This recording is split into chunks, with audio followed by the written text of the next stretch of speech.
नमस्कार। केबे एमती हेछि कि आपण अत्यधिक रागर शिकार हेउचंती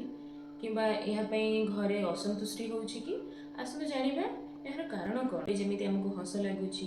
किंबा हमकु डर लागुछि आमे दुखी अच्छे जो गुरे हमर गोटे गोटे भावावेग अछि इमोशंस अछि रागिबा भी गोटे इमोशन एटा नॉर्मल एटा प्राकृतिक भाबरे हम भीतर अछि और एटा हबा किछि सेमिति बेसी असुविधा नाही किंतु आमे जानिबा दरकार अत्यधिक राग आसवा जहाद्वारा आमर परिवार अशांति होउछि आम निज मानसिक स्वास्थ्य असुविधा आसुछि समाज उपयोगी व्यवहार नुहे आम जदि करूचे निहाती आमको जानी दरकार कोठी ना कोठी आमको काम करिया को पड़िबा लड़ाई होउछि का सहित झगड़ा होउछि तो गोटे आत्मरक्षा पाई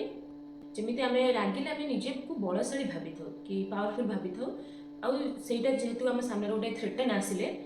आमे सतर्क हो जाओ रागी दो किंतु जेतेबेले हमको अत्यधिक राग आसुछि तो आम निहाती तार लक्षण मान जाना दरकार तार निराकरण जाना दरकार यार प्रभाव आमर निज मानसिक अवस्था उपरे किंबा परिवार उपरे भी पड़ी थाए तो आम आगामी वीडियो रे आम जानिबा कि अत्यधिक राग आसिले कौन कौन आमर लक्षण देखा जाए आम भितर आउ यार निराकरण कौन कौन रही नमस्कार।